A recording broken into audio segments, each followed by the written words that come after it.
Yo, what's going on, y'all? It's Cone back here again today with another video. Today, we're going to be doing a redraft of one of the greatest drafts in modern history, the 2018 NBA Draft. This one was stacked with guys like Luka Doncic, Trae Young, Deandre Ayton, Shai Gilgeous-Alexander, and Jaren Jackson Jr., just to name a few names. We're going to go through the entire lottery and talk about who each team would take looking back on it, considering where they were at that moment. Make sure to leave a like and subscribe if you enjoy, hit the notification bell so you don't miss out on any of these videos, and let's go ahead and redraft the 2018 Draft. Starting off at the number 1 overall pick, we have the Phoenix Suns, who back in 2018 originally took Deandre Ayton, a center out of Arizona. He's been pretty good for them, was an integral piece to them making a run to the finals a couple years back, and is having one of the best seasons of his career right now.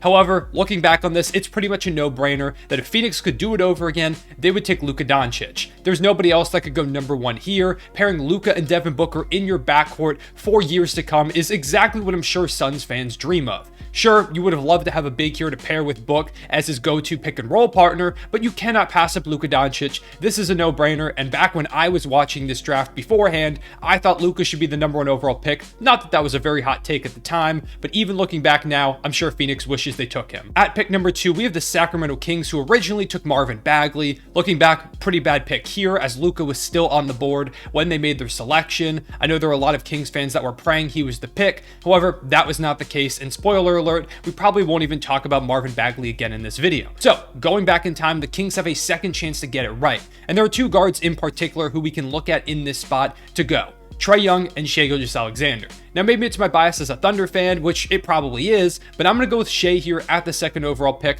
for the Sacramento Kings. I think they're going to look at his two-way potential, being a lead guard, now averaging over 30 points per game on high-level efficiency. He comes into the franchise, becomes their guy to look at alongside De'Aaron Fox. The two of them can play phenomenally well off of each other, and they could really start to build something there in Sacramento, as much as it hurts me that he won't be a member of the OKC Thunder. Then we get to pick 3, where the Atlanta Hawks originally selected Luka, who they would end up trading to Atlanta. Once again, a third team that probably wishes they held on to Luka, but Atlanta's going to be plenty happy as they still get Trae Young here, who they got originally in that deal with the Mavericks. Trae is incredible. Regardless of him going at 2 or 3, he is one of the best guards in the league playmaking-wise. His shooting slump right now I don't think is permanent. He will be back to his usual self, and he's already led this Atlanta team to an Eastern Conference Finals berth in just the early portion of his career. He's going to go down as one of the most electric guards to ever play the game offensively, and Atlanta is super stoked that they still get him here at pick 3. Moving on to pick 4, we have the Memphis Grizzlies, who originally took Jaren Jackson Jr., who still is on the board right now.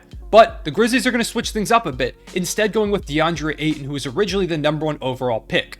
Coming out of college, he was looked at by most people as the top guy, and he's been pretty good over the course of his NBA career, just getting a max contract this past offseason. Jaren is also great. They could definitely go with him here, but I think if they're looking at what Deandre Ayton brings to the table, especially considering the fact that Jaren Jackson has dealt with a lot of injuries throughout his early career, they go with a bit of a safer pick in Ayton, who still would be a phenomenal partner next to Ja Morant, assuming they still get him in the 2019 draft. The 5th pick belongs to the Dallas Mavericks, who would originally take Trae Young in this spot, dealing him to Atlanta for Luka Doncic. If they had it their way, I'm sure they would say, let's not redo this draft. It's perfectly fine the way it went. However, in this scenario, Luka's been gone for a while. Trae has already went to the Hawks, so they've got to make a decision for themselves. They're going to go ahead and take Jaren Jackson Jr., an all-defensive caliber power forward who can stretch the floor, albeit a bit inconsistently. However, if that offensive game does round out and he's consistently able to knock down shots from deep, finish inside, alongside potentially becoming a defensive player of the year caliber guy, he could be one of the best power forwards in the league in a few seasons. They will gladly take him to pair with Dennis Smith Jr., who at this point they've recently taken and look at as maybe their point guard of the future. We'll see if that pans out in this universe, but at least they're going to have a really fun dunking duo. Now, pick 6 is where things get really interesting, because originally the Magic took Mo Bamba, who's had a solid NBA career, but he's not exactly worthy of going 6 in this redraft. They're also in a weird scenario because right now they're somewhat trying to compete back in 2018. They've got Nikola Vucevic, Evan Fournier, and Aaron Gordon on the roster. While that squad wouldn't really go anywhere playoff-wise, it was the mentality they were in back when we're doing this redraft. So they could go with some more win-now guys, some older guys. However, they have a pretty big hole at the guard position, so I am going to go ahead and give them maybe someone that y'all think might be a bit of a reach here in Anfernee Simons, one of the best perimeter scorers in the league at the moment, the only player other than Steph Curry making over 4 threes a game. He's doing it on high efficiency, stepping up for the Blazers in a massive massive way. He goes from an end of the first round pick to now going in the top 6 to Orlando, and gives them a really fun potential building block as they continue down this path that they're on. Moving on to the 7th pick, we have the Chicago Bulls, who recently acquired Zach LaVine and Lauri Markkanen from the Minnesota Timberwolves and are in the very early stages of their rebuild. So they can basically go with anybody here, and I think a perfect fit for them is Mikal Bridges. Originally, they selected Wendell Carter Jr., who also would be a great pick here, but I think Mikal fits perfectly alongside those two players. He's a 3-and-D wing that doesn't really need the ball and is immediately going to come in and help make a winning impact as the Chicago Bulls try to turn things around. I think right now he would be a perfect fit on this modern Bulls team too, so they can look forward to the future with him as well. At pick 8, we have the Cleveland Cavaliers, who get this selection from the Celtics in the Kyrie Irving trade, who get it from the Nets in the Paul Pierce Kevin Garnett trade. So this pick has been all over the world, and Cleveland would use it to select Collin Sexton in the original draft. They tried to have Collin Sexton convince LeBron James to stay on draft night, which didn't end up working, so LeBron leaves, leaving Cleveland in kind of just the midst of an early rebuild. So basically, they can go with whoever here, assuming LeBron still leaves, and I'm going to go with Robert Williams for them, a high-flying center, a guy that was in the Defensive Player of the Year conversations last season before he ended up getting hurt at the end of the year. He's faced some injury issues, but I think the upside that he has is really, really high, and when he has played, he's been one of the best defensive centers in the league. He can catch lobs, he can play make better than people give him credit for, and he would be a phenomenal fit next to Darius Garland, assuming he maybe still comes to Cleveland in next year's draft. Following them, at pick 9, we have the New York Knicks, who originally selected Kevin Knox. When he walked up to the stage in a Fortnite suit, we probably all should have known that he was going to be kind of a bust. However, it wasn't enough to stop New York from taking him, a big mistake when you look back at how stacked this draft class really is. But they've got a chance to do things over, and this time they're going to take Wendell Carter Jr. He's an underrated center right now. He can play make, he can score, he can rebound, he can defend. He does a little bit of everything. In my eyes, he's a bit of an Al Horford light type player, someone that the Knicks would love to have on their squad right now. He also hasn't dealt with much injuries, unlike some other Knicks centers that we've seen as of late, so Wendell Carter comes in and immediately slots into the squad as a pretty solid piece, next to maybe RJ Barrett if they get him again next year. At the 10th spot, we have the Philadelphia 76ers, who originally drafted Mikal Bridges, a perfect fit for what they were trying to build in Philadelphia, and then promptly traded him to the Phoenix Suns for Zaire Smith instead. It was just not a good move by Philadelphia's front office, but once again, they've got a chance to redo everything, and they go for Jalen Brunson this time.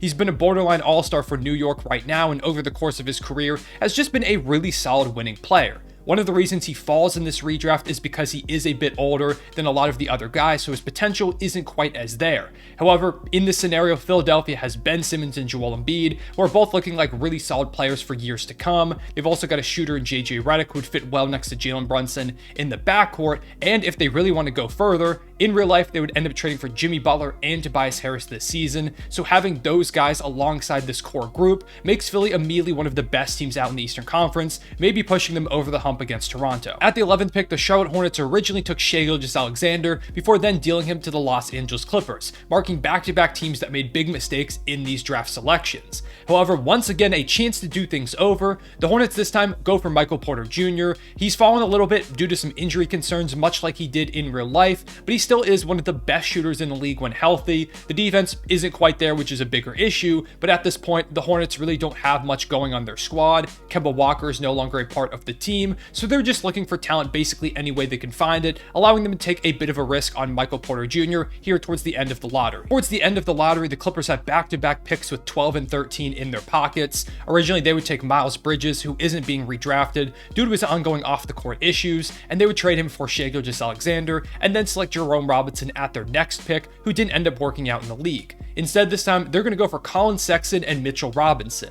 They're at the end of the Chris Paul, Blake Griffin, DeAndre Jordan Lob City era, so now they get a really solid high-flying big to still catch lobs in Mitchell Robinson, and if he can stay healthy, become one of the better young centers in the league. And Collin Sexton, a really fun young guard who before an ACL injury was playing some of the best basketball of his career, and now coming to Los Angeles, maybe things are a bit different, and he becomes a high-level all-star scoring guard. Then in the final pick of the lottery, we have the Denver Nuggets, who originally did take Michael Porter Jr., but he's no longer on the board, so they instead go with another sniper in Kevin Huerter. Huerter is just a really solid piece on this Nuggets squad that was working towards contention. Putting a shooter like him alongside Nikola Jokic, Jamal Murray, it would be incredible to watch. They bring in some more defensive guys, some 3-and-D players, and this instantly becomes a contending squad. That concludes our 2018 redraft. Some other names that'll probably go pretty soon afterwards include Mo Bamba, Lonnie Walker IV, Gary Trent Jr., Jared Vanderbilt, D'Anthony Melton, Shake Milton, Bruce Brown, Hamidou Diallo, Grayson Allen, and Devontae Graham, just to name a few. There's also Jayshawn Tate, who would go undrafted in this one, and Yuta Watanabe, who could also be considered. That being said, that's all I've got for y'all in today's video. Make sure to leave a like and subscribe if you enjoyed, hit that notification bell so you don't miss out on any of these videos, and comment down below letting me know what your 2018 draft would look like, which mistakes did I make, which player should have gone higher, should have gone lower. Let me know all of that in the comment section below. I'll see y'all later. Ruwan, say it back.